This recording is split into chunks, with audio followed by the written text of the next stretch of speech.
دی خبر شو چې په یو بازار کې صرافان او زرګران سود کوي. نو د زرګرۍ او د صرافۍ په بازار کې روانو، آواز یې کو ابشروا یا ایها السیارفه یا معشر السیارفه ابشروا، اے صرافانو، اے زرګرانو، صرافانو، زیر قبول کړئ، زیر قبول کړئ، زیر قبول کړئ. ټولو پیژنده چې د الله د پیغمبر صحابي دی. زرګران او صرافان کوڅو ته راوتل، د خپلو دوکانونو راوتل، ورته یې ویلې بشرک الله بالجنة یا ابا محمد بما تبشرنا. الله دې تا ته اے ابو محمد، الله دې تا ته د جنت زیری درکړي، الله دې په جنت خوشحاله کا، ته موږ ته د څه شي زیری راکې. چې ټول جمع شو، ورته یې ویلې قال رسول الله صلی الله علیه وسلم ابشروا بالنار.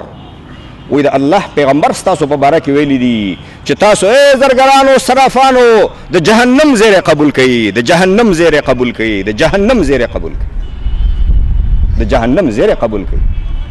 چې سود کوئ او په سود باندې خپله صرافي په سود باندې چلوئ، د جهنم زیری قبول کړئ. ورونو، مروج سود چې زمونږ په دې وطن کې رواج دی، یو بانکي سود دی. په دې برکتي حکومت کې یو برکتي شی چې دې وطن ته راغی، هغه سود راغی ډېر زیات، ځکه چې غرب راغی او غربي نظام هغه سود باندې ولاړ دی. نو سود غونې یو نامبارک شی او سود غونې یو منحوس شی افغانستان ته منظم دننه شو. پخوا هم دلته سود و، پخوا هم دلته خلکو سود کوه انفرادي، خو دې حکومت سره سود اجتماعي طور باندې دننه شو. بانکونو کې سود ورکوي، پیسو باندې خلک پیسې کیدي، هغې ته سود ورکوي، ګټه ورکوي. دې بانکونو کې چې کومو پیسو باندې کومه ګټه هم ورکوي، دا ټول سود دی، دا سود دی، ناروا دی. 1,00,000 روپۍ دی، کال کې 4,000 5,000 8,000 روپۍ ورپسې درکوي، دا سود دی، د جهنم اور، د جهنم ماران دي، د جهنم زیری دی، دا سود دی. همدغه شان په دې غربي او فاسد نظام کې موسسې راغلي سودي، میکرو فینانس، وړکۍ تجارت. د وړکي تجارت په نوم باندې سودونه شروع کړو. زمونږ د هلکان یې ځان سره نوکران کړي دي، لږ باندې معاش ورته ورکوي او په دوکانونو باندې ګرځي، دوکانداران ته قرض ورکوي او د هغې قرض په بدل کې ترنه سود اخلي. بعضې ډېر سود اخلي، بعضې لږ سود اخلي. 1 روپۍ سود او 1,00,000 روپۍ سود ټول برابر دی. د الله نافرماني که ډېره وي، د الله نافرماني که لږه وي، ټوله یوه برابره ده. میکرو فینانس په نوم باندې موسسې چې کومې پیسې ورکوي یا نورې ادارې چې کومې پیسې ورکوي او هغې باندې ګټه اخلي، سود دی. سود څه شی دی؟ سود اسانه شی دی. کل قرض جر نفعا فهو ربا. چې تا ته څوک قرض درکوي او د هغې قرض بدل کې تا نه یا لږې یا ډېرې پیسې میاشت په میاشت یا کال په کال اخلي، به دغه سود.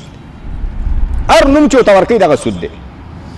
دلته بیا د حیلې دپاره او د دوکې دپاره او د چل دپاره دا وایي چې دا خو سود نه دی، دا خو ګټه ده. بعض ځای کې وایي چې دا سروسز دي، خدمات، دا خدمات دي.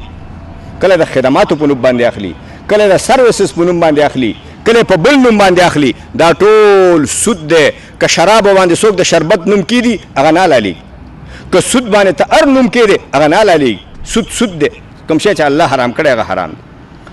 همدغه شان په دې صرافۍ بازار کې چې سټې وهي، صرافان سټې وهي، سټې.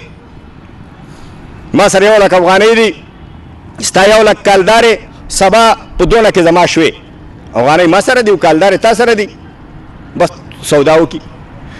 دا حرام دی، ناروا دی. نبی صلی الله علیه وسلم فرمایلی التمر بالتمر والشعير بالشعير والملح بالملح والذهب بالذهب والفضة بالفضة يدا بيد والفضل ربا. غنم په غنمو، جوار په جوارو، وربشې په غنمو، غنم په وربشې، سره په سرو، سپین په سپینو، دا به لاس په لاس خرڅېږي. والفضل ربا، او اضافه اخیستل سود دی. بیا بل حدیث کې فرمایلی نبی صلی الله علیه وسلم چې نغد په قرضو باندې مه خرڅوئ او لاس په لاس باندې واخلئ. او چې اجناس بدل شي غنم په جوارو شي جوار په غنمو شي نو چې لاس په لاس یې ورکې که ګټه کې خیر دی 2 منه جوار ورکه 1 من غنم واخله لاس په لاس 1 لک اوغانۍ ورکه 15 لکه کالدار یې واخله خو لاس په لاس لاس په لاس نسیه او قرض پکې ناروا دی موږ بعض ځای کې درس کوو بیا خلک قرض باندې پوه نه شي یو دا بېله مسله ده چې ته چاته وایې دا 1 لک روپۍ مې تا ته قرض درکړې میاشت پسې را دا خو ثواب دی اجر دی دا تجارت معامله کې صرافان چې کوم سټه بازي کوي هغه معامله کې دا حرام دی ناروا دی او بیا په دې لږ وخت موږ پوهوی نه شو خو علماو نه ځان پوه کړي سټه چې کوم د صرافي مارکیټونو کې کومه سټه رواج ده دا ناروا ده ګوره دا مور سره زنا کول دي تاسو پیسې جمع کوئ روپۍ جمع کوئ او د دنیا په مینه او محبت کې اخته شوي د آخرت د عذاب نه خبر نه د الله د قهر نه خبر نه الله د سود په وجه باندې برکت الله د مال نه اوچتوي یمحق الله الربا الله د سود د مال نه الله برکت اوچتوي ویربي الصدقات هغه مال کې الله برکت اچي چې کوم مال نه صدقات وځي د الله په لار کې انفاق کیږي د الله په لار کې خرچ د کوم مال نه کیږي هغه کې الله برکت اچي نبی صلی الله علیه وسلم فرمایلی په سود باندې کمال ډیرم شي انجام او عاقبت د سود د مال چې هغه کموالی دی انجام کې باغه کمیږي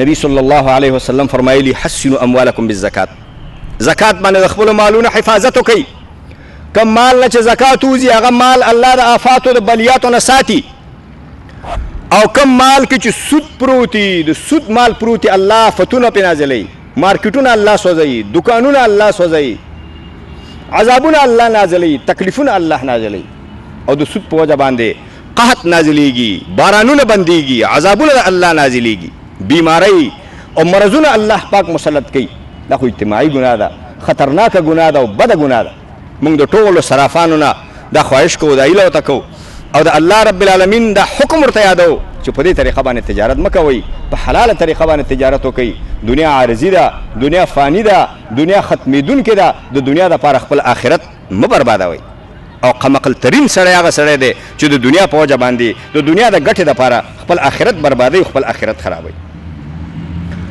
د سود نه پس بل حرامه طریقه باندې چې خلک مال جمع کوي هغه غصب دی غصب اکثر خلک د ځمکو کې کوي بیلو کې چې د خلکو ځمکې یا یو سړی بل سړي سره پلوان شریکي ځمکې نیسي خلک هغې باندې خوشحالي زما زامن ډېر دي زما وروڼه ډېر دي زما مټې ډېرې دي چې بیله کې مې څونه ځمکه ونیوله نیولې به مې تربور مې مقابله کوی نه شي نبی صلی الله علیه وسلم فرمایلی من ظلم قید شبر من الارض طوقه من 7 ارضین یو لیش ځمکه چا چې د بل مسلمان ونیوله یو لیش ځمکه د بل مسلمان چا ونیوله الله رب العالمین به قیامت کې د جهنم نه مخکې دا ځمکه به الله پاک سوری کې او د ده په غاړه کې به واچي او ټول خلک به ورته ګوري او الله به آخرت کې وشرموي بې عزته به کړي الله پاک آخرت کې او دا ټول بوج به پرې باندي او یو حدیث کې راغلي